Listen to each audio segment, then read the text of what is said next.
Je suis sûr que vous aimeriez vous joindre à moi pour remercier les Sunco Singers pour ce bel hymne de la Réforme. Et j'aimerais aussi remercier nos responsables du culte aujourd'hui qui ont choisi ces hymnes. Le dernier que nous avons chanté, Great is Thy Faithfulness, est l'un de mes préférés. En fait, je l'aime tellement qu'il figure dans mon testament pour être lu ou chanté à mes funérailles. Donc, c'est une belle chanson. Mais ce que j'aime dans l'hymne Great is Thy Faithfulness, c'est le contexte de ce cantique. Tes miséricordes se renouvellent chaque matin, qui se trouve dans Lamentation 3, lorsque Jérusalem était en train d'être détruite par les Babyloniens, que le peuple était emmené en exil. Lamentation, c'est le prophète qui se lamente de voir sa nation s'effondrer.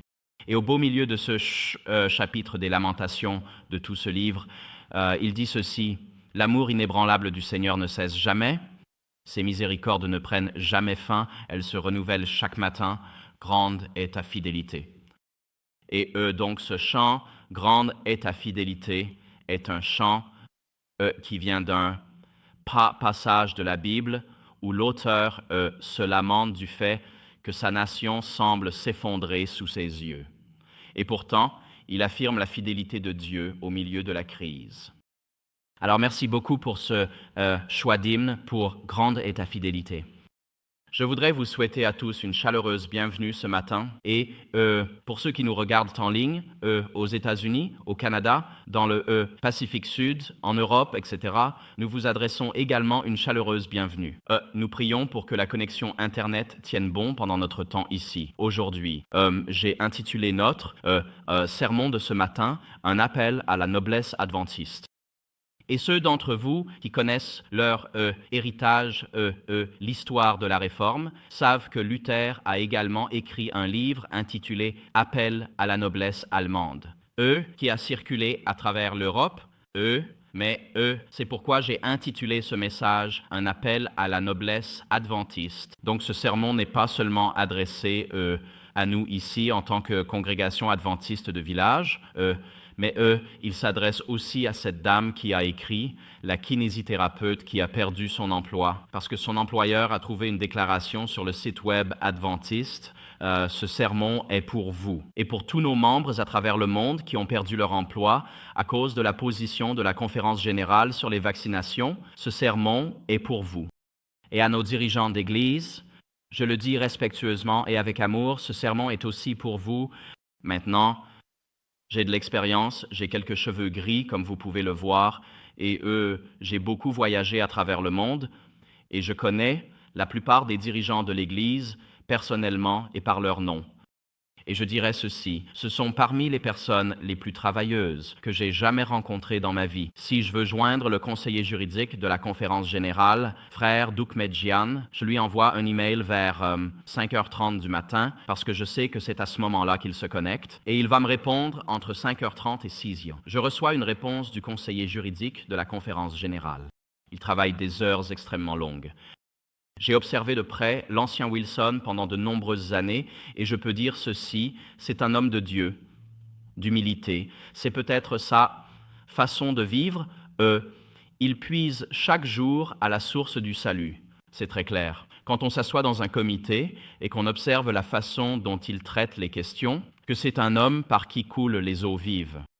Et donc, je prononce ce sermon aujourd'hui à l'intention des responsables de l'Église, que je considère comme mes amis personnels, avec qui j'ai travaillé pendant de nombreuses années et avec qui j'espère servir encore de nombreuses années, jusqu'à ce que Jésus revienne.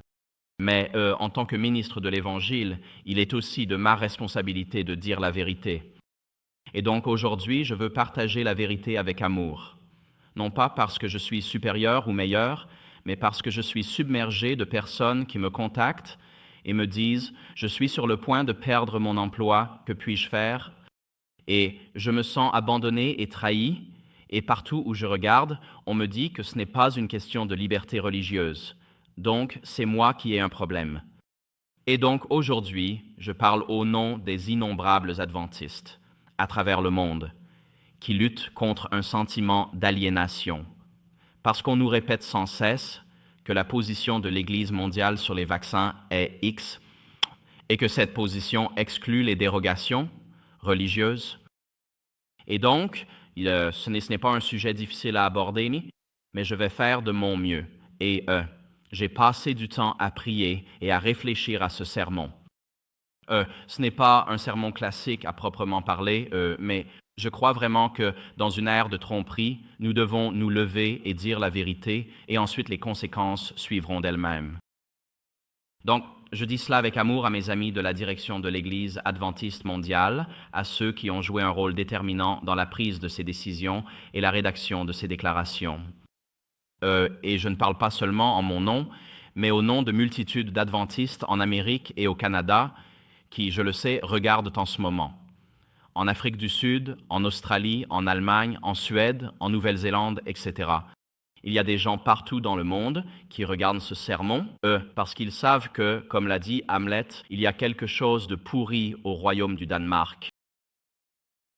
Donc pour notre introduction, je voudrais simplement vous lire une lettre qui est arrivée tout récemment.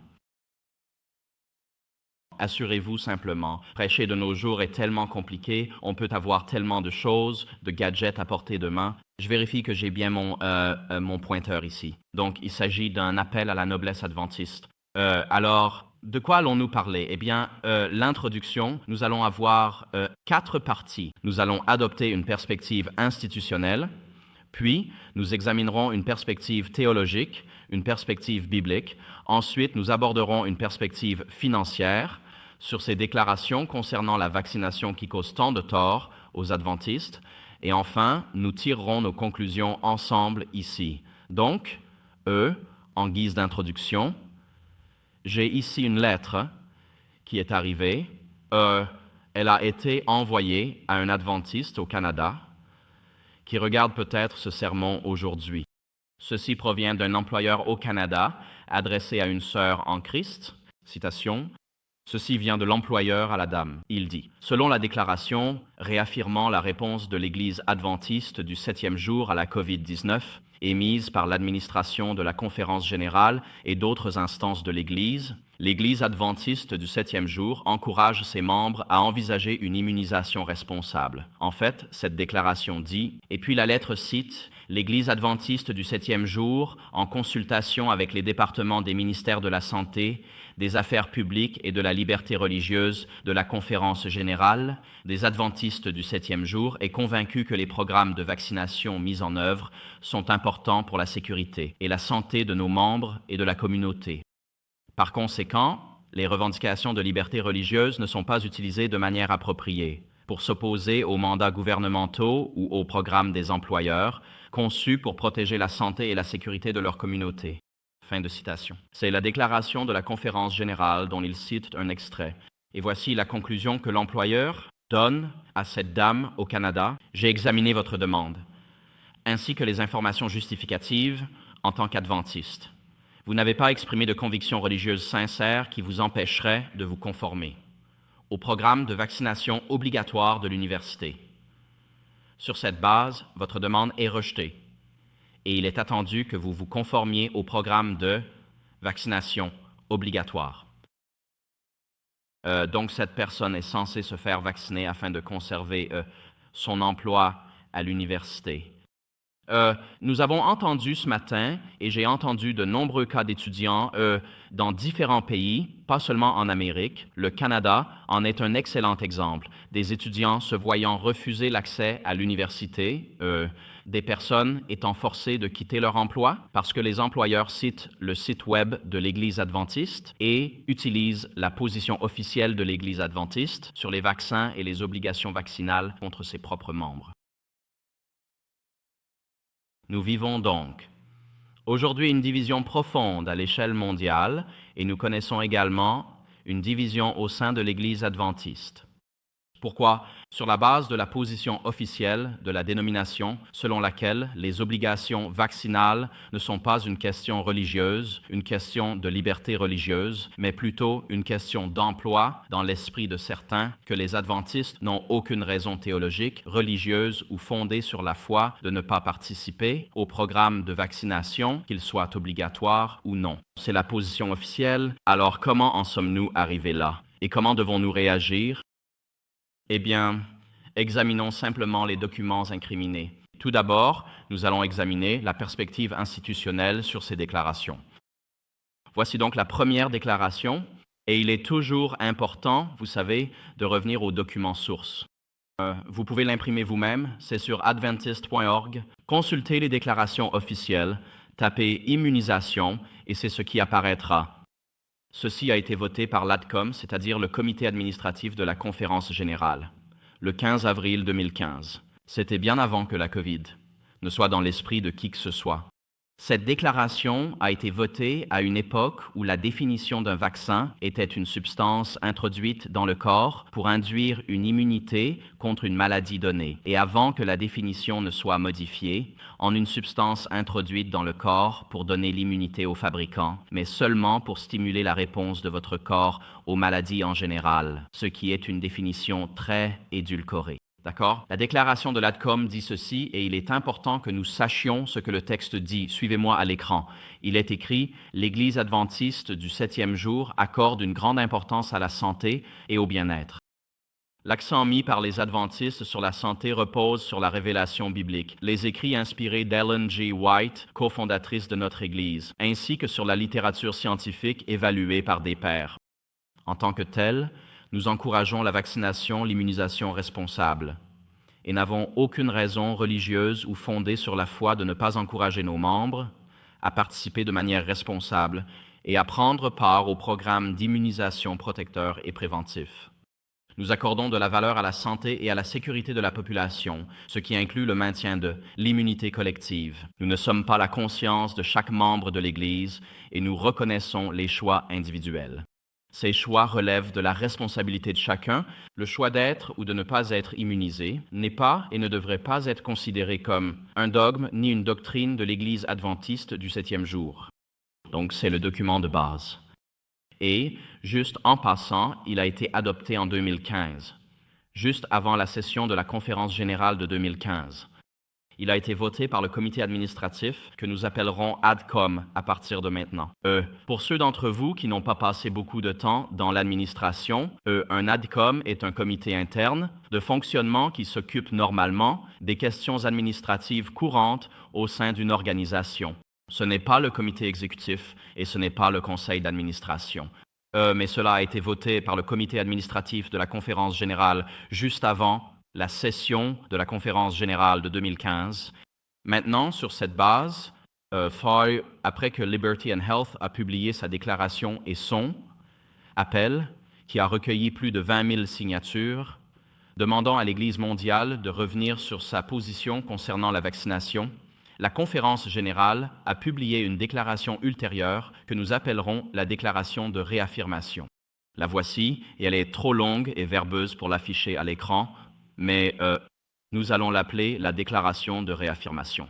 Elle a été votée, publiée le 25 octobre 2021, donc il y a seulement quelques mois, et elle a été votée par l'administration de la conférence générale, les départements des ministères de la santé de la conférence générale, le département des affaires publiques et de la liberté religieuse, le bureau du conseil juridique de la conférence générale et Loma Linda University Health.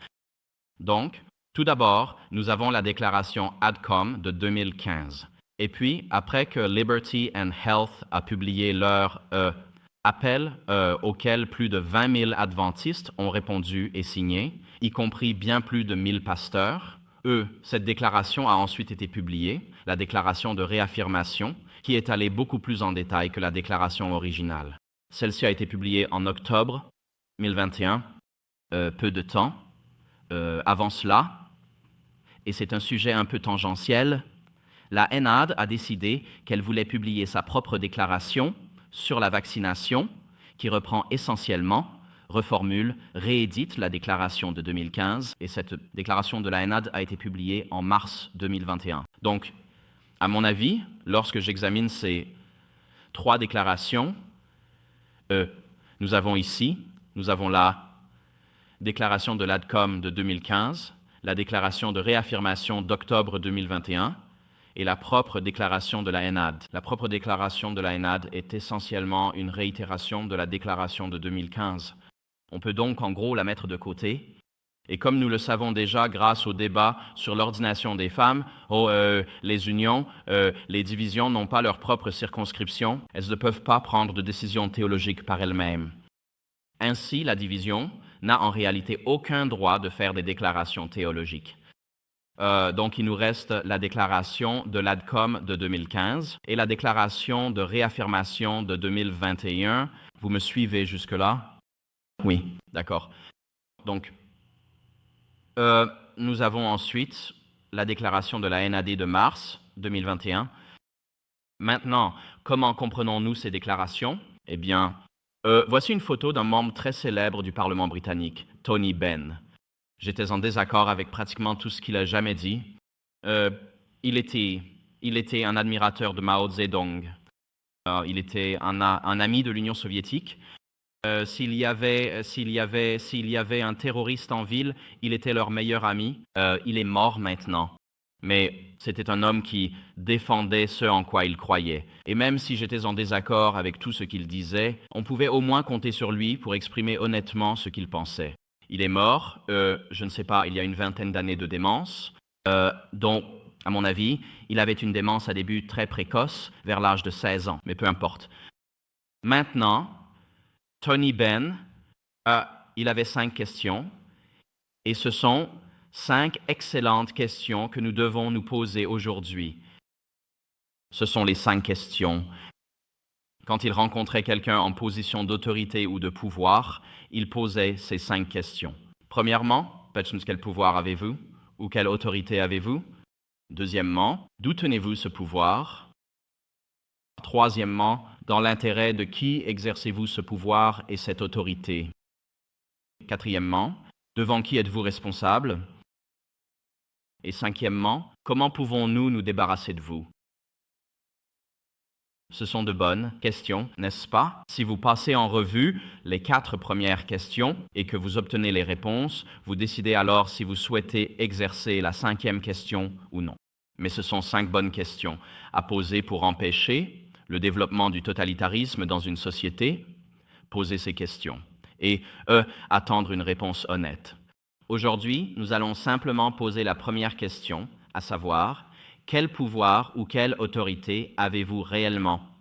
Et nous allons nous demander quelle autorité ces instances ont réellement pour publier ces déclarations. Parce que si elles n'ont pas l'autorité pour publier ces déclarations doivent être révoquées. Seriez-vous d'accord avec moi? Oui, très bien. Alors, tournons-nous d'abord vers l'ADCOM de la Conférence générale. ADCOM, c'est le comité administratif de la Conférence générale. C'est le comité administratif interne de la Conférence générale. L'ADCOM n'a pas d'autorité inhérente, mais son autorité lui est déléguée par les membres laïcs de l'Église mondiale lorsque nous votons les mises à jour du manuel de politique de fonctionnement de la Conférence générale à chaque session de la Conférence générale. C'est-à-dire que l'ADCOM n'a aucune autorité intrinsèque ou inhérente. Nous déléguons l'autorité à l'ADCOM pour qu'il prenne des décisions en notre nom, car nous ne pouvons pas tous être impliqués dans les détails administratifs du fonctionnement de la conférence générale. Alors, comment cela fonctionne-t-il? Juste pour expliquer la structure de l'Église, nous sommes la congrégation de l'Église adventiste du village. Nous élisons des délégués lors d'une session administrative. Nous avons tous un vote. Et ces délégués se rendent à chaque session de circonscription à la conférence du Michigan pour leur session de circonscription. Et chaque église envoie ses délégués. Et ces délégués, c'est-à-dire nous, les membres laïcs ordinaires, nous élisons les responsables de la conférence du Michigan pour une période de 4 ou 5 ans. Vous me suivez jusque-là? D'accord. Et nous élisons aussi un comité exécutif de la conférence du Michigan qui est majoritairement composé de laïcs. Ainsi, la majorité des membres du comité exécutif de la conférence du Michigan ne sont pas des employés de l'Église ayant des intérêts particuliers. Ce sont des laïcs comme vous et moi. Et le comité exécutif de la conférence du Michigan vote avec une majorité de laïcs pour désigner les délégués qui siégeront au comité exécutif de l'Union. C'est l'Union du Lac, juste un peu plus loin. Et puis, l'Union du Lac envoie des délégués à la session de la conférence générale. Et cela est voté par le comité exécutif de l'Union, qui est également majoritairement composé de laïcs. Donc, à chaque étape du processus, nous avons une majorité de laïcs et lorsque la session de la conférence générale se réunit, chaque union envoie un certain nombre de délégués. Vous avez les responsables de l'union, le président, le secrétaire et le trésorier, qui sont membres de droit sur la liste des délégués à la conférence générale. Mais ensuite, vous avez un certain nombre de délégués en fonction de la taille de votre effectif, d'accord? Et ces délégués sont principalement des membres laïcs comme vous et moi.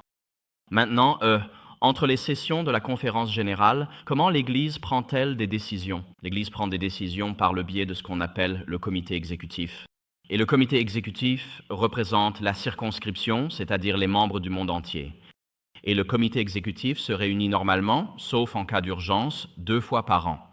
Il se réunit en avril, cela s'appelle les réunions de printemps, et c'est à ce moment-là qu'ils examinent le rapport d'audit de l'année précédente. Et ils aussi, mais la grande réunion s'appelle le Conseil annuel, qui se tient en octobre chaque année. Elle a généralement lieu à Silver Spring, dans le Maryland, au siège de la conférence générale.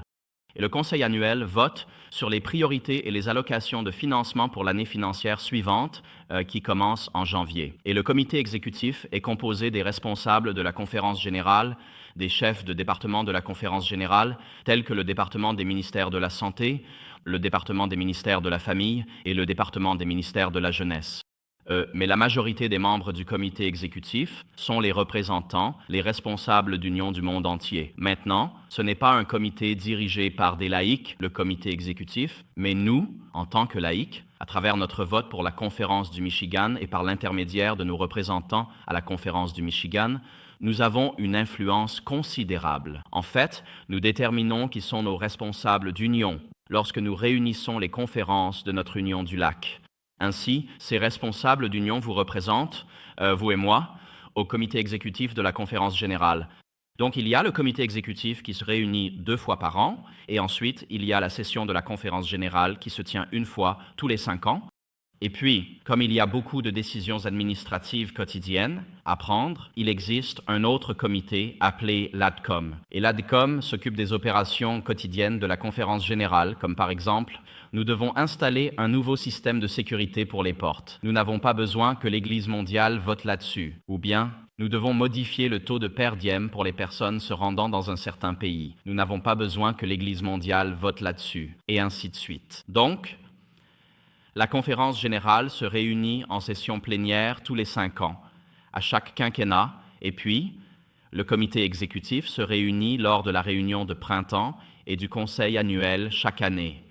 Et c'est là que les décisions majeures sont prises dans l'Église. Par exemple, il y a 2 ans, juste avant le COVID, le comité exécutif a voté une déclaration mise à jour sur l'avortement. Vous vous souvenez de cela? D'accord? C'est une question théologique qui concerne chaque membre individuellement. Cette décision n'a pas été confiée à l'ADCOM, parce que l'ADCOM s'occupe des questions administratives internes. Ils n'ont pas voté la déclaration sur l'avortement à l'ADCOM. Ils l'ont voté au comité exécutif, qui représente l'ensemble des membres entre les sessions de la conférence générale. Ainsi, comme pour la déclaration sur l'avortement qui est sortie il y a quelques années, c'est au comité exécutif que sont soumises les déclarations ou décisions. Lorsque nous n'avons pas le temps d'attendre la prochaine session plénière de la conférence générale et qui concerne chaque membre dans le monde entier, il s'agit généralement de questions théologiques et spirituelles. Pour cet ADCOM sont réservées les questions administratives internes et mineures du siège adventiste. Donc, pour résumer, l'ADCOM a l'autorité d'agir, tel que défini par le règlement de fonctionnement de la conférence générale. Voici le règlement de fonctionnement de la conférence générale. C'est un très beau livre et il y a quelques coins cornés ici. C'est le genre de livre que l'on lit seulement si on y est obligé. Mais en fait, c'est un livre essentiel parce que Jésus dit, en toute chose, faites aux autres ce que vous voudriez qu'ils vous fassent. Matthieu 7, 12. Ce livre explique, à l'intérieur des structures de l'Église, comment cela se met en pratique, d'accord? Et c'est ce que possède la conférence générale, et chacune des 13 divisions en a un, et chacune des plus de 200 divisions en a un, et chacune des conférences, missions, sections, champs, institutions en a un également. Il doit donc y avoir presque 1 millier de ces différents documents disséminés à travers le monde. Mais même ainsi, c'est celui-ci. Si vous voulez lire quelque chose d'intéressant, c'est celui-ci qui va au moins vous aider à lutter contre l'insomnie. Donc, c'est le règlement de fonctionnement de la conférence générale. Maintenant, ce qu'il faut comprendre, c'est que l'ADCOM n'agit que dans les domaines où une autorité lui a été déléguée et il n'a pas le droit de faire des déclarations théologiques qui concernent tous les adventistes du monde entier. C'est là le point fondamental. Pour vous donner une idée, que dit ce document ici, sur ce que l'ADCOM peut faire. Maintenant, vous savez, prenez une grande inspiration. Nous allons plonger dans des anecdotes administratives vraiment intéressantes ici. Voici les domaines que l'ADCOM a l'autorité déléguée de couvrir. Examiner toute allégation contre un dirigeant du GC et, au besoin, placer ce dirigeant en congé administratif jusqu'à examen par le comité exécutif. Convoquer le comité exécutif pour nommer un nouveau président, au besoin. Déterminer les parrainages d'immigration pour les nouveaux employés du GC aux États-Unis. Autoriser les sous-trésoriers associés à signer des chèques. Recommander des amendements au manuel de l'Église au comité exécutif. Autoriser des audits financiers par le GCAS. Autoriser les institutions à établir leur politique d'investissement, modifier les exigences de liquidité pour les sous-entités, approuver les dépôts à domicile pour les employés de services international, établir des dépôts par jetons pour les pays pour les ESI servant au GC ou dans les institutions du GC.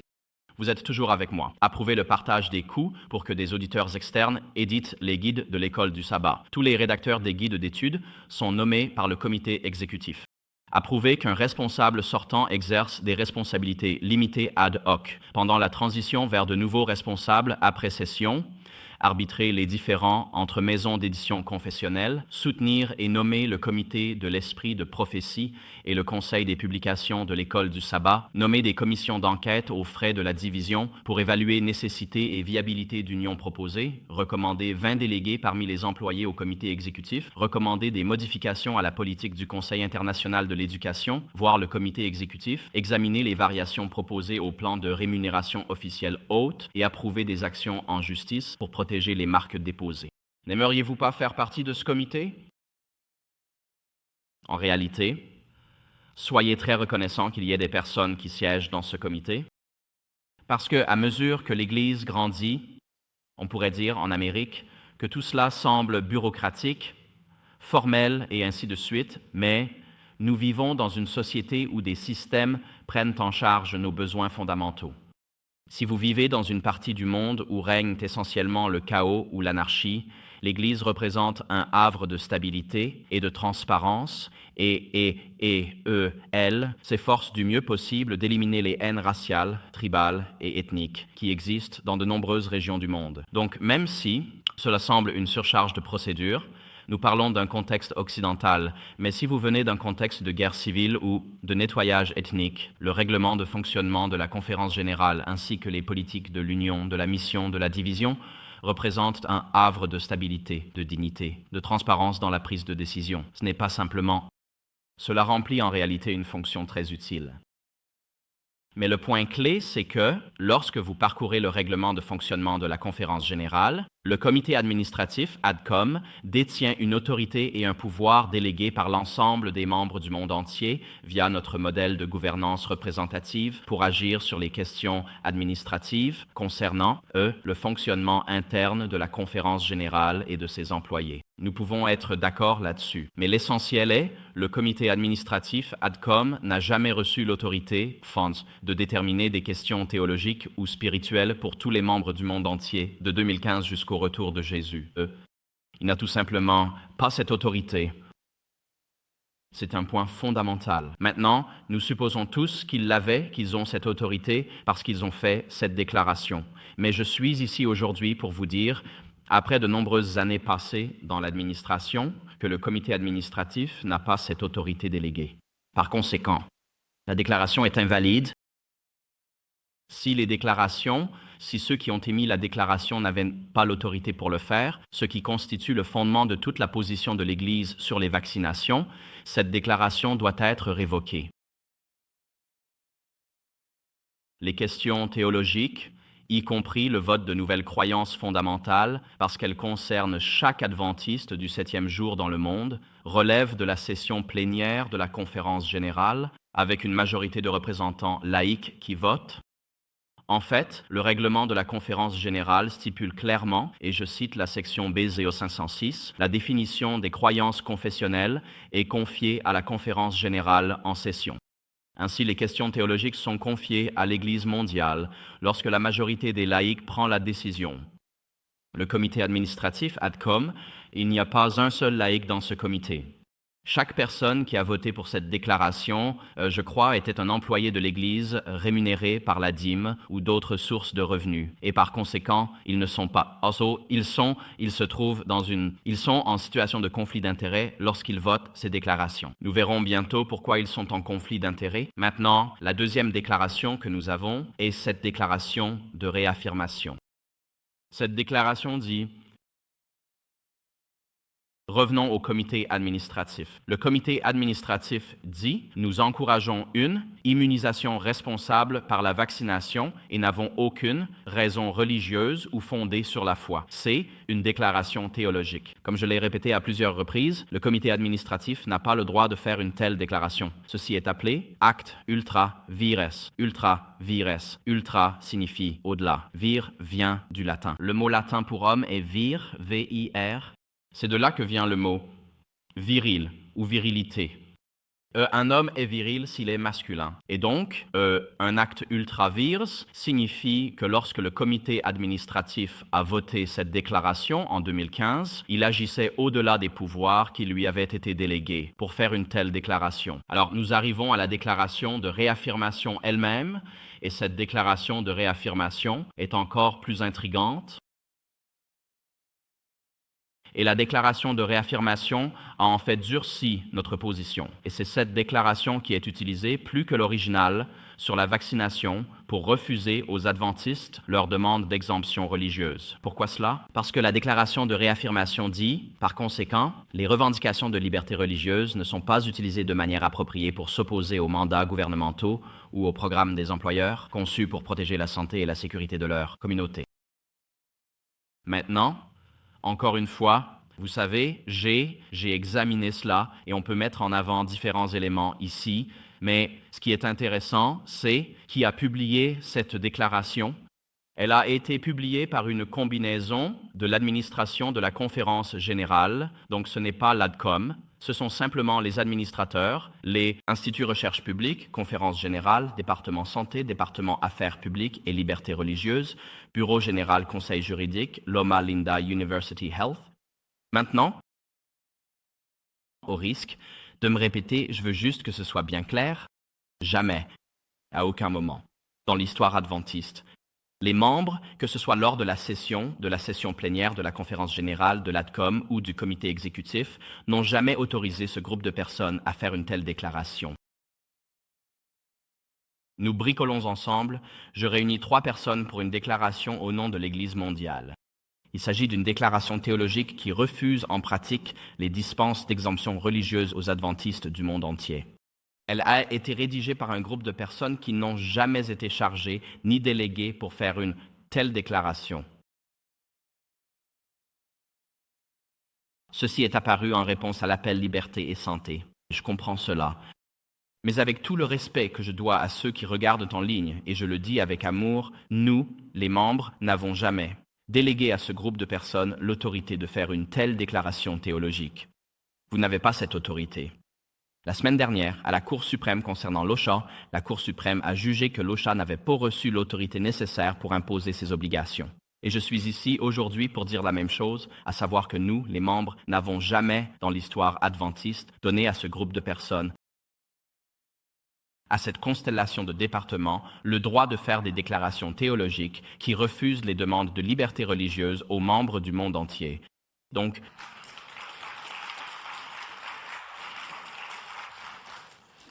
cette déclaration de réaffirmation est intrinsèquement illégitime, nulle, et comme celle d'ADCOM, elle doit être révoquée immédiatement.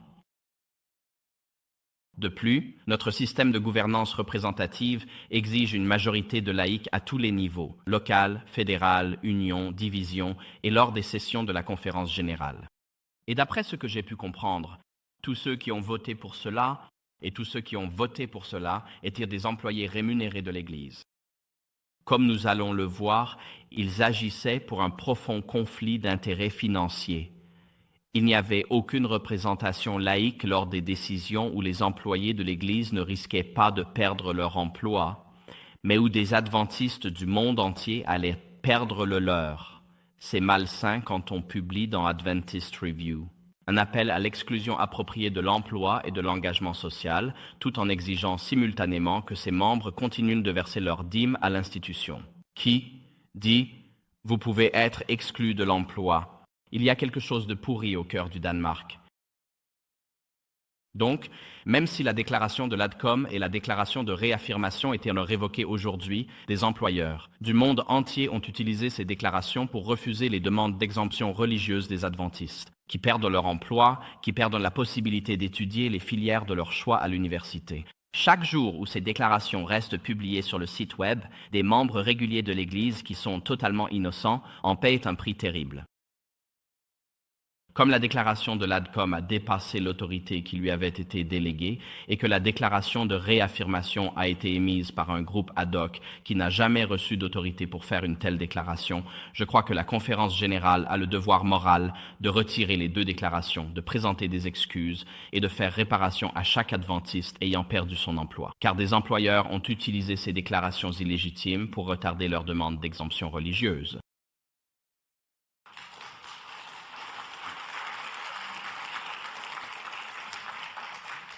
Ce qui nous amène à la perspective théologique, et nous allons ici approfondir les Écritures. La déclaration de l'ADCOM inclut cette affirmation. Nous l'avons abordée. Nous encourageons une immunisation ou vaccination responsable et n'avons aucune raison religieuse ou fondée sur la foi de ne pas encourager nos membres à participer responsablement au programme d'immunisation. Ce que cette déclaration fait sur le plan spirituel, c'est qu'elle vous nie la capacité d'affirmer les convictions du Saint-Esprit sur les vaccins.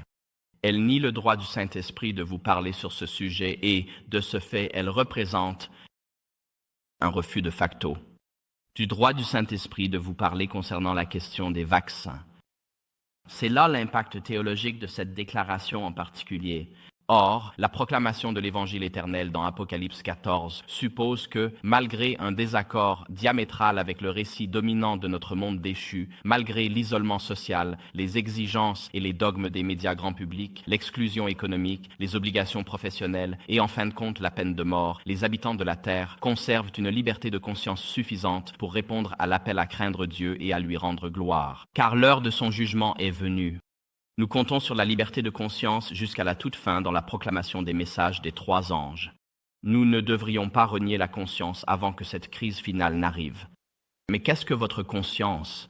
Car il se peut que vous ayez une conscience cautérisée. La conscience, je dirais en résumé, est une faculté intérieure donnée par Dieu, par laquelle le Saint-Esprit donne une conscience de la moralité des actions, pensées et décisions.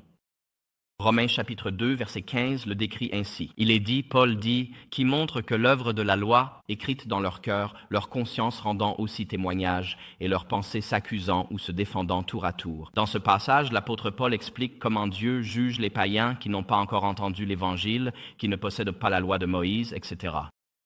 Et il dit, d'accord, lors du jugement final, Dieu jugera les païens qui n'ont jamais entendu l'Évangile. Parce que Dieu sait ce qu'il leur a dit, comment il leur a parlé à travers leur conscience, et il connaît les pensées contradictoires, accusatrices ou excusatrices de leur esprit, la façon dont ils ont répondu aux sollicitations du Saint-Esprit à travers leur conscience. C'est ainsi que Dieu jugera ceux qui n'ont jamais entendu l'Évangile. Il les juge selon la lumière qu'ils ont reçue à travers leur conscience.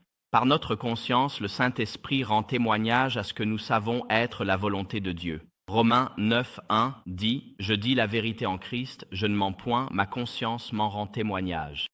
Dans le Saint-Esprit, par notre conscience, le Saint-Esprit nous révèle la volonté de Dieu individuellement et en communauté de foi. Mais il est aussi possible d'avoir une conscience cautérisée. La première épître à Timothée 1 à 2 dit ceci. Or, l'Esprit dit expressément que, dans les derniers temps, quelques-uns abandonneront la foi, s'attachant à des esprits séducteurs et à des doctrines de démons. Par l'hypocrisie de faux docteurs portant la marque de la flétrissure dans leur propre conscience, Ainsi, notre conscience peut être cautérisée. Nous pouvons perdre la capacité d'entendre le Saint-Esprit à travers notre conscience, à force de refuser à plusieurs reprises d'écouter le Saint-Esprit et en nous livrant volontairement au péché. C'est ce que dit Romains 1, 24. Ainsi, notre conscience est devenue un guide moral peu fiable. Donc, si aujourd'hui vous dites que vous ne voulez pas prendre le vaccin pour des raisons de conscience, pour être crédible, il faut aussi écouter l'Esprit dans d'autres domaines de votre vie et ne pas vivre dans le péché volontaire. Quelqu'un m'a posé une question à ce sujet l'autre jour. Il est difficile de dire « je ne peux pas, en bonne conscience, prendre le vaccin car je crois qu'il pourrait me nuire ». Si vous buvez du Coca-Cola et mangez des Twinkies toute la journée, d'accord? Si vous voyez votre corps comme le temple du Saint-Esprit, prenez cela au sérieux et n'autorisez que ce qui est approprié. Uniquement ce que vous croyez en conscience être bon pour votre santé physique, mentale et spirituelle. Vous ne pouvez pas dire ne pas pouvoir prendre le vaccin en toute bonne conscience si vous remplissez votre esprit de pornographie ou violence. D'accord, le régime que vous imposez à votre esprit vous affecte aussi. Ainsi, si nous voulons invoquer une exemption religieuse pour quelque chose comme le vaccin, nous devons mener une vie transparente et authentique en Christ, où nous sommes sensibles et obéissants aux inspirations de l'esprit dans tous les domaines de notre vie. D'accord? Cela exige une réponse en tant que chrétien. Ce n'est pas juste « je vais vivre ma vie, mais je ne prendrai pas les vaccins ». Je demanderai une exemption religieuse. Nous devons être cohérents et honnêtes dans notre réponse au Saint-Esprit. Romains 14, 23 dit « Mais celui qui doute de ce qu'il mange est condamné parce qu'il n'agit pas par foi. Or, tout ce qui ne provient pas de la foi est péché. » Donc, s'opposer à la volonté de Dieu révélée par l'Esprit dans la conscience est un péché. Ainsi, la conscience doit être éclairée et nourrie par l'étude de la parole de Dieu, qui nous conduit vers Jésus, la parole incarnée. Maintenant, nos croyances fondamentales, si nous les examinons un instant, elles sont votées par la conférence générale en session plénière, avec une majorité de représentants laïcs, et dans la hiérarchie des documents de notre Église, les croyances fondamentales prévalent sur ces deux déclarations. D'accord? Les croyances fondamentales prévalent sur ces déclarations. La croyance fondamentale numéro 22 dit ceci: pour que l'Esprit puisse recréer en nous le caractère de notre Seigneur, nous ne nous engageons que dans des choses qui produiront dans nos vies la pureté, la santé et la joie semblable à celle du Christ. Cela signifie aussi que, puisque nos corps sont les temples du Saint-Esprit, nous devons en prendre soin intelligemment. En plus d'un exercice et d'un repos adéquat, nous devons adopter le régime alimentaire le plus sain possible et nous abstenir des aliments impurs identifiés dans les Écritures. Puisque les boissons alcoolisées, le tabac et l'usage irresponsable de drogues sont nuisibles à notre corps, nous devons aussi nous en abstenir. Cette croyance affirme donc que nos corps sont le temple du Saint-Esprit, selon 1 Corinthiens 6, 19. Elle affirme que nous devons coopérer avec le Saint-Esprit pour produire une pureté et une santé semblables à celle du Christ. Oups, mauvaise diapositive. Nous devons coopérer avec le Saint-Esprit pour produire une pureté et une santé semblables à celle du Christ. Ceci n'est pas seulement la santé émotionnelle ou spirituelle, mais aussi physique. Le contexte est très clair. Nous parlons ici de santé physique et nous coopérons avec le Saint-Esprit, alors que le Saint-Esprit nous conduit vers un état de santé physique. Lorsque je suis en bonne santé physique, mon esprit est mieux à même de percevoir la vérité céleste. Il existe une relation entre l'esprit, le corps et l'âme. Si vous souffrez, disons, d'un problème médical qui entraîne une dépression, vous serez moins enclin à percevoir la vérité céleste. Puis, si vous êtes guéri de ce problème médical, votre dépression disparaît et votre esprit retrouve toutes ses capacités fonctionnelles. D'accord, donc cette affirmation ne parle pas seulement de santé mentale ou spirituelle, mais aussi de santé physique. C'est très très clair d'après le contexte de l'ensemble de l'énoncé. Maintenant, dans le livre publié par la Conférence générale, Les 28 croyances fondamentales, il y a un commentaire de Damstick. On dit que les vrais chrétiens, en regardant le Christ, glorifieront Dieu avec leur corps, réalisant qu'ils sont ses possessions précieuses, achetées par son sang précieux. Donc, selon 1 Corinthiens 10, 31, quoi que vous mangiez ou buviez, faites tout pour la gloire de Dieu. Nous rendons gloire à Dieu par les choix de ce que nous laissons entrer dans notre corps, mais aussi dans notre esprit, et également parce que nous laissons sortir de notre bouche, d'une manière ou d'une autre. Ainsi, l'esprit nous parle à travers notre conscience, et nous coopérons ainsi avec l'esprit et sommes guidés par lui pour produire une pureté semblable à celle du Christ. Santé physique, émotionnelle, spirituelle.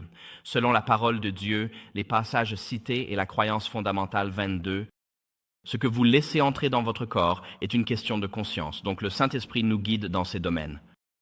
Et donc, automatiquement, puisque c'est une question de conscience, cela doit être considéré comme une question de liberté religieuse par nos dirigeants, les affaires publiques et la liberté religieuse. Maintenant, la déclaration de réaffirmation ici dit ceci. Je veux dire, nous sommes d'accord. Nos corps sont le temple du Saint-Esprit. Nous appartenons au Christ. Donc, cherchons la volonté de Dieu. Concernant les vaccinations contre la COVID-19, cela veut dire que vous demandez au Saint-Esprit de vous guider, n'est-ce pas? Pourquoi chercher la volonté de Dieu si la décision a déjà été prise par le comité administratif de la conférence générale? C'est une question de choix. Nous croyons fermement que dans les questions de conviction personnelle, la conviction vient de qui? Du Saint-Esprit. Nous devons être guidés par la parole de Dieu, notre conscience, là que le Saint-Esprit agit sur nos esprits et par un jugement éclairé. Donc, cette déclaration dirait, nous sommes d'accord avec cela, pourtant, la déclaration conclut que les revendications de liberté religieuse ne sont pas utilisées correctement pour s'opposer au mandat ou programme des employeurs. Comment arrive-t-il à cette conclusion? Que c'est une question de conscience, que vous priez votre Père céleste, que vous demandez au Saint-Esprit de vous guider, mais ensuite vous ne pouvez pas utiliser la liberté religieuse pour refuser une certaine vaccination. Il y a une totale incohérence dans cette déclaration, d'accord? Cela ne tient pas la route. Nous sommes d'accord avec le préambule, mais nous ne sommes pas d'accord avec la conclusion. C'est inexplicable. Si se faire vacciner est une question de conscience, comme l'affirme cette déclaration, nonobstant le fait que c'est une déclaration illégitime, même si nous acceptons ce qu'elle dit, elle affirme bien que la vaccination est une question de conscience.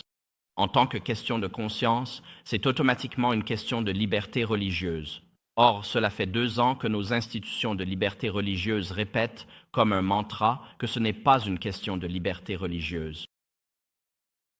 Même la déclaration de réaffirmation de la conférence générale dit que c'est là que vous demandez au Saint-Esprit de vous guider par votre conscience. Cela doit être une question de liberté religieuse. Nous avons été abandonnés par notre hiérarchie de la liberté religieuse dans notre pays, qui refuse d'affronter la réaction sociale liée à la défense des adventistes ayant des objections religieuses. La politique de fonctionnement de la conférence générale ici, je ne vais pas la lire, j'ai imprimé la section pâle. Quelques citations, et cela a été voté par les membres. Ce sont des déclarations assez profondes. Il est dit que l'usage de la force et de la coercition est contraire à la vie, à la dignité et à la véritable religion. Amen. Maintenant, écoutez ce dont traite la liberté religieuse. La liberté religieuse concerne la relation d'une personne avec Dieu, le Créateur. Donc, si Dieu vous parle à travers votre conscience, c'est par définition une question de liberté religieuse. Les adventistes voient la liberté religieuse comme le droit humain fondamental qui soutient tous les autres droits. Pourquoi cela? Parce que lorsque Dieu a créé Adcom avant l'arrivée d'Ève, le premier commandement s'appliquait. Aime le Seigneur ton Dieu de tout ton cœur et de toute ton âme. Et ce n'est qu'avec la création d'Ève, avec la compagnie humaine, que s'ajoute le commandement d'aimer ton prochain comme toi-même.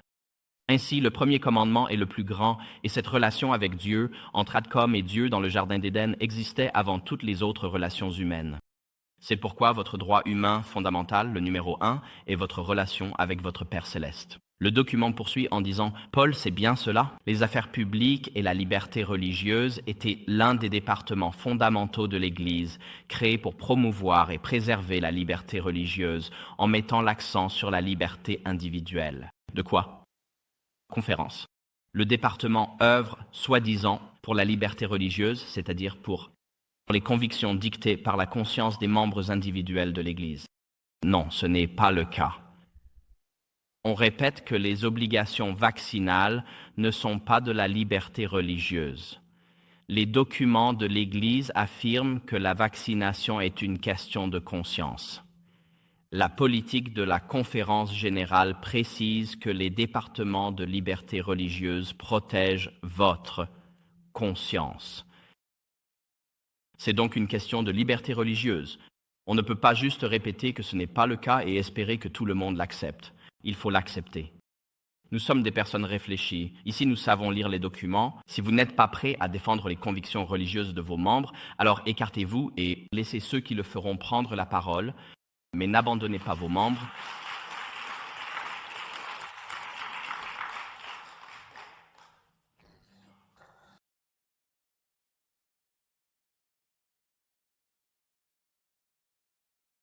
Dans Luc 9. Luc 11, 9, 13, afin que nous puissions demander à notre Père céleste le don du Saint-Esprit. Mais il ne nous a pas enseigné que nous pouvions programmer cette puissance de conviction de l'Esprit pour un moment plus commode dans l'histoire du salut. Jésus a enseigné à Nicodème dans Jean 3, 8, de même que le vent souffle où il veut et quand il veut. Ainsi l'Esprit agit avec une souveraineté divine sur les cœurs, les esprits et les consciences de l'humanité déchue. Je suis reconnaissant pour l'action du Saint-Esprit. Amen. Parce que maintes et maintes fois, le Saint-Esprit me dit « Conrad, tu t'es trompé là, tu dois t'excuser et tu dois te repentir. » Et si le Saint-Esprit ne me parlait pas, je ne saurais pas quand je dois me repentir. Et je veux être au ciel, tout comme vous. Je veux que mon nom soit inscrit dans le livre de vie de l'agneau. C'est pourquoi je suis reconnaissant pour le don du Saint-Esprit, qui me convainc du péché et me montre mon besoin de la justice de Jésus-Christ.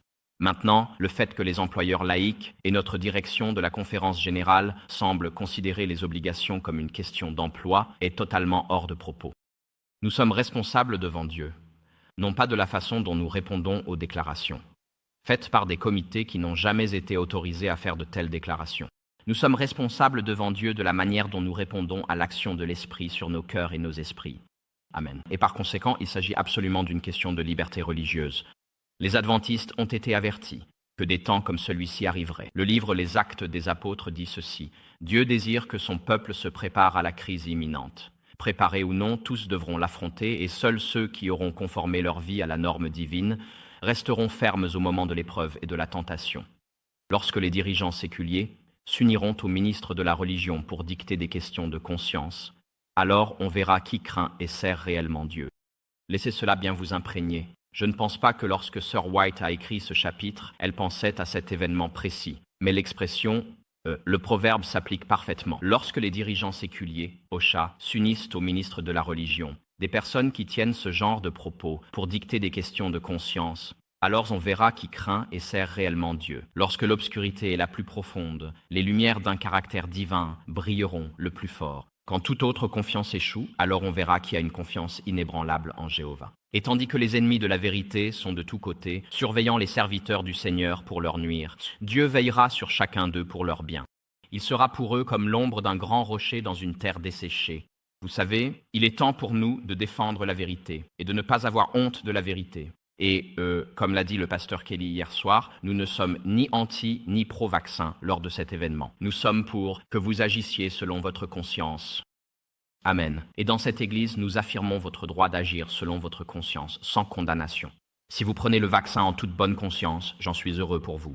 Si vous choisissez de ne pas le prendre en toute bonne conscience, nous soutiendrons également cette décision, car c'est une décision entre vous et Dieu. Ainsi, nous ne devons pas nous unir aux autorités séculières pour dicter des questions de conscience. L'humanité déchue peut choisir comment nous répondons à la conviction de l'Esprit, mais nous ne pouvons pas choisir comment, quand ou où nous tombons sous cette conviction de l'Esprit.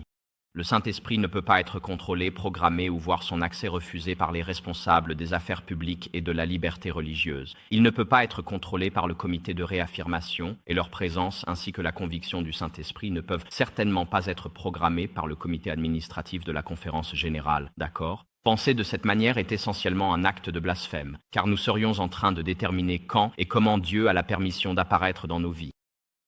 Nous serions alors en train de jouer à Dieu. Par conséquent, nous n'acceptons aucun dirigeant d'Église, à commencer par moi-même, qui dirait « Vous ne pouvez pas être convaincu par le Saint-Esprit d'une certaine manière ». Nous arrivons donc aux aspects financiers, et c'est notre dernier point. Il est 1h04 et je me dis juste « Où est donc passé notre temps ce matin ?» Du point de vue financier, vous savez, il y a ce principe. Suivez l'argent et vous trouverez la réponse. Qui bono, à qui profite tout cela ? Eh bien, j'ai mené quelques recherches avec des administrateurs d'Adventist Healthcare. Ils resteront anonymes, mais ce sont des hommes de conscience. Nous avons examiné les formulaires 1099, qui sont les formulaires fiscaux publics de l'IRS. Et voici les données pour la dernière année disponible, 2019. Et en fin de compte, en 2019, nous avons reçu 6,2 milliards de Medicare et 3,2 milliards de Medicaid. Et parce que nous avons cette base de financement dans nos systèmes hospitaliers, nous avons reçu 11,2 milliards supplémentaires provenant de paiements privés, de paiements de patients, etc. Ce qui signifie qu'en 2019, nous avons reçu un peu plus de 21 milliards de dollars dans notre système de santé adventiste. 21 milliards de dollars. Permettez-moi de vous rappeler que notre dîme totale dans la NAD est d'environ 1 milliard. Et pourtant, nous recevons environ 20 milliards de financements qui dépendent entièrement des fonds de Medicaid et de Medicare. Et Medicaid et Medicare, avec le gouvernement fédéral, poussent très fort les obligations en ce moment. Leur droit d'imposer des obligations confirmé par la Cour suprême. Maintenant, des portions significatives de ces revenus de santé sont ensuite données sous forme de subventions à nos établissements adventistes. En 2019, la Columbia Union Conference a reçu 225 000 $ des hôpitaux locaux, GC 55 000, Pine Forge Academy 50 000, Spenceville Academy 36 000, Église adventiste de Spenceville 200 000, Université adventiste de Washington 34 000 et Église indienne Lone Willow 187 000. Ces chiffres sont tous disponibles publiquement dans les documents fiscaux que vous pouvez trouver si vous les cherchez en ligne. Au-delà de cela, notre structure actuelle aux États-Unis, et c'est important pour les adventistes du monde entier qui regardent ceci, implique que des organisations à but non lucratif légalement constituées, comme la Michigan Conference, reçoivent des dons déductibles d'impôts grâce à notre statut 501 auprès de l'IRS. Nous recevons des financements fédéraux de Medicaid et Medicare d'environ 10 milliards en 2019. Le financement a explosé en 2020 avec la pandémie et les paiements gouvernementaux liés au Covid. Donc c'est probablement bien plus, probablement 21 milliards maintenant. Comptes bancaires et de retraite fédéraux garantis, prêts étudiants fédéraux, accréditation laïque universitaire, clergé professionnel à temps plein, allocation logement IRS, agent de l'État pour certificat de mariage. Je trouve assez étonnant, compte tenu de notre eschatologie et du rôle de l'Amérique dans l'écrasement de la conscience à la fin des temps, à quel point nous sommes financièrement liés à la seconde bête de l'Apocalypse. Amen. Maintenant, c'est comme le règlement de fonctionnement de la conférence générale dit ceci, c'est un bon conseil. Jésus n'a jamais utilisé de méthode de confrontation comme la pression économique ou physique. Les membres de l'Église et les institutions doivent rester libres et indépendants des organisations qui pourraient violer la conscience d'un membre. L'union de l'Église et de l'État, ou, vous savez, les soins de santé, l'OSHA ou le HHS, est une formule certaine pour la discrimination, l'intolérance et offre un terrain fertile à la persécution. Et nous disons Amen. C'est ce que dit la section Affaires publiques et libertés religieuses de notre manuel de politique interne. Et nous voyons cela se produire sous nos yeux, n'est-ce pas? Absolument. Nous voyons cela se produire sous nos yeux. Et donc, c'est ici que nous devons poser la question bien plus large qui va bien au-delà des obligations de vaccination contre la Covid, et la voici. Alors que l'Amérique glisse sous nos yeux, du pays de la liberté et de la patrie des braves, vers la seconde bête totalitaire prophétisée dans Apocalypse 13. Combien de temps pourrons-nous, honnêtement, continuer à profiter des fonds fédéraux? Car lorsque vous profitez des fonds fédéraux, vous dansez au rythme du gouvernement fédéral. Le mandat du HHS, département de la santé et des services sociaux, a été confirmé par la Cour suprême. Nos établissements de santé recevant des fonds Medicaid et Medicare doivent l'appliquer. Des dérogations religieuses sont accordées. Mais dans certains hôpitaux, beaucoup de membres du personnel ont dit « Nous partons si vous ne nous donnez pas les dérogations ».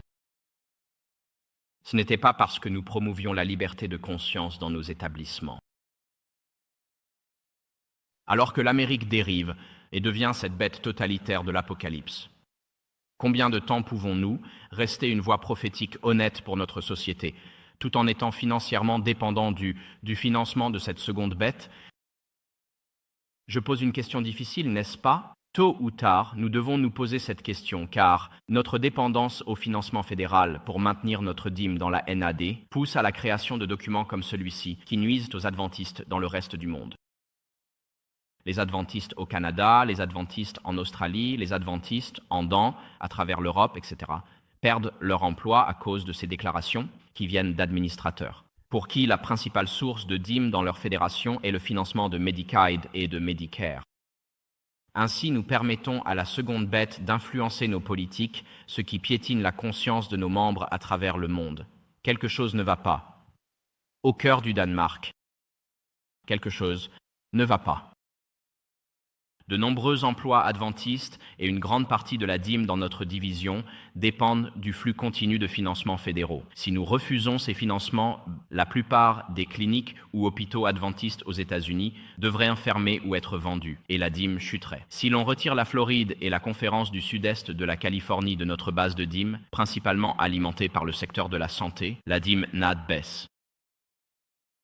Soutenir que le financement fédéral, 11 milliards, 10 milliards de dollars par an générant encore 11 milliards de paiements privés. Soutenir que le financement fédéral aux États-Unis n'influence pas notre refus de reconnaître les convictions inspirées par l'esprit et les demandes d'exemption religieuse des adventistes face aux obligations vaccinales est profondément naïf. Celui qui paie l'orchestre choisit la musique. Pour le dire simplement, notre dépendance au financement fédéral aux États-Unis, pour les emplois et la dîme, signifie que nous ne pouvons pas nous permettre de reconnaître les revendications de conscience de nos membres sur ces questions.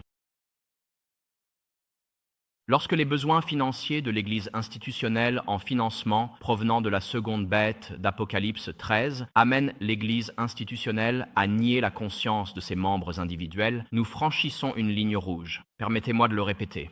Lorsque les besoins financiers de l'Église institutionnelle en financement de la seconde bête de l'Apocalypse amènent l'Église à nier la conscience de ses membres, nous franchissons une ligne rouge. Nous sommes en territoire inconnu. Nous franchissons une ligne rouge. Le travail de la Conférence générale sur la politique aborde ce sujet. Il est dit, l'Église a historiquement enseigné que ses membres et institutions n'osent pas violer leur conscience. Eh bien, vous ne le sauriez pas, n'est-ce pas, en soutenant des organisations, des politiques ou des activités incompatibles avec les principes énoncés dans les Écritures. Voilà donc ce que dit le manuel de politique. La tragédie, c'est que lorsque nous publions de telles déclarations, nous nions en réalité la conscience qui est pourtant défendue dans notre manuel de politique interne. Ceci a été voté par les membres. Ceci n'a pas été voté par les membres. Nous devons défendre ce que nous avons voté en tant que membres, et non des déclarations illégitimes faites par des personnes qui vivent des dîmes issues des financements fédéraux. Donc, lorsque nous nous alignons sur les obligations d'emploi, semblables à un embryon d'achat ou de vente, les mandats de la seconde bête sur la conscience de nos membres, nous sommes dangereusement proches de perdre notre raison d'être en tant que mouvement de Dieu pour la fin des temps. Alors, que pouvons-nous dire en conclusion? Notre temps est écoulé. Et nous avons parlé assez franchement de certaines choses ce matin. Je veux réitérer encore une fois que je dis tout cela avec amour, mais pour chaque membre qui a perdu son emploi, ce sermon vous est destiné. Et pour chaque membre qui s'est senti obligé de se faire vacciner et qui a peut-être souffert d'effets secondaires sans que personne ne s'en soucie vraiment, ce sermon vous est destiné. Pour chaque membre qui se débat actuellement avec la question de se faire vacciner ou non et dont l'employeur a refusé l'accès à une dérogation religieuse à cause des déclarations émises par l'Église mondiale, ce sermon est pour vous. Vous n'êtes pas seul. Il y a un mouvement mondial d'adventistes qui est avec vous, qui prie avec vous et pour vous. Je conclurai donc en disant ceci, un appel à notre noblesse adventiste. Premièrement, je vous exhorte respectueusement et avec amour à annuler immédiatement la déclaration ADECOM de 2015, ainsi que la déclaration de réaffirmation de 2020 ou celle de 2021, car elles sont institutionnellement ultra-vires. Elles dépassent votre autorité d'agir et elles sont théologiquement blasphématoires. Deuxièmement, je souhaite vous encourager à créer un fonds pour indemniser les adventistes qui ont subi des préjudices en raison de la diffusion de ces déclarations illégitimes. Amen. Troisièmement, je veux affirmer le droit biblique de chacun d'entre vous qui regardez aujourd'hui à se faire vacciner ou non, selon sa conscience. C'est par définition une question de liberté religieuse. Amen. Quatrièmement, ce défi, un appel à nos dirigeants et institutions de l'Église. Ne traitez pas négativement les employés, qui choisissent de ne pas suivre le récit dominant de la seconde bête d'Apocalypse 13. Et enfin, ceci est un appel à nous tous. L'Évangile va jusqu'aux extrémités de la terre et il invite les gens à craindre Dieu et à lui donner gloire, car l'heure de son jugement est venue. Jésus a promis qu'il reviendrait et il veut un peuple prêt pour lui. Et cela ne peut se produire que si nous sommes aujourd'hui des défenseurs de la conscience. Amen. Nous ne pouvons pas dire aux gens Suivez les impulsions du Saint-Esprit et rejoignez le mouvement du reste de Dieu à la fin des temps. Mais une fois que vous avez rejoint, vous devez éteindre votre conscience concernant ce qui entre dans votre corps, parce que nous avons déjà déterminé que l'Esprit ne peut pas parler sur ces questions. Si nous valorisons la conscience et que nous invitons les gens à suivre Jésus, ils doivent suivre l'agneau partout où il les conduit. Amen. Pas seulement là où nous décidons qu'il peut conduire. Réapproprions-nous notre responsabilité, en tant que dirigeants et membres, d'être des défenseurs de la liberté de conscience. Car si nous refusons de défendre la liberté de conscience aujourd'hui, comment pourrions-nous honnêtement, légitimement et avec crédibilité faire appel à la conscience dans la proclamation des messages des trois anges, ce à quoi Dieu nous appelle en tant que mouvement de la fin des temps? Alors, défendez la liberté de conscience. Honorez la liberté de conscience des personnes. Ne les dénigrez pas pour les décisions de conscience qu'ils prennent. Et à nos dirigeants d'Église, nous vous aimons, nous vous respectons, et nous parlons aujourd'hui avec amour pour vous dire, s'il vous plaît, écoutez ceci, une supplication, non seulement de ma part, mais de la part de milliers de membres à travers le monde, avec cet appel à la noblesse adventiste. Encore une fois, défendez la conscience et unissez notre Église mondiale. Que Dieu vous bénisse alors que vous prenez une décision. Je vous invite à incliner la tête avec moi et nous conclurons par la prière. Père céleste, alors que nous arrivons à la fin de notre service de culte ici aujourd'hui, nous te remercions pour ce droit humain fondamental de répondre à la voix de ta conscience qui parle à chacun de nos cœurs. Père, fais que notre conscience ne soit pas endurcie, mais que nous agissions avec honnêteté, selon les appels de ton esprit aujourd'hui, demain et tout au long de la semaine à venir. Père, alors que ton esprit nous pousse, puissions-nous vivre dans l'amour envers notre prochain et dans une humble obéissance devant toi. Je prie, Père, pour que les gens voient en nous une manifestation de ta gloire et de ton caractère, rayonnante à travers nos vies, perceptible dans chacun de nos mots et dans toutes nos actions. Père, nous prions pour nos responsables d'Église, pour qui ce sermon n'a peut-être pas été le plus agréable à écouter. Mais Père, je te remercie pour eux, pour leurs années de service fidèle, pour leur rôle de berger auprès du troupeau, pour leur volonté d'aller loin et d'affronter des problèmes difficiles à résoudre. Je prie, Père, alors que cette pandémie de Covid semble perdre de son élan et s'estomper, que nos responsables d'Église aient le courage de faire ce qui est juste et de faire ce qui est nécessaire pour unifier à nouveau notre Église. Ô Père, que ton esprit agisse sur chacun de nos cœurs et que tout ce que nous dirons et ferons durant la semaine à venir soit marqué par l'amour désintéressé et sacrificiel de Jésus. Père, alors que nous allons nous séparer de cette réunion maintenant, de ce lieu de culte, pour ceux d'entre nous qui sont ici, nous te remercions pour la nourriture qui a été préparée dans la salle de convivialité. Nous te remercions pour ceux qui l'ont préparée et nous te demandons qu'avec la force qu'elle nous apporte, nous puissions continuer à t'apporter honneur et gloire. Merci Père d'avoir entendu cette prière. C'est au nom de Jésus que nous te le demandons. Amen.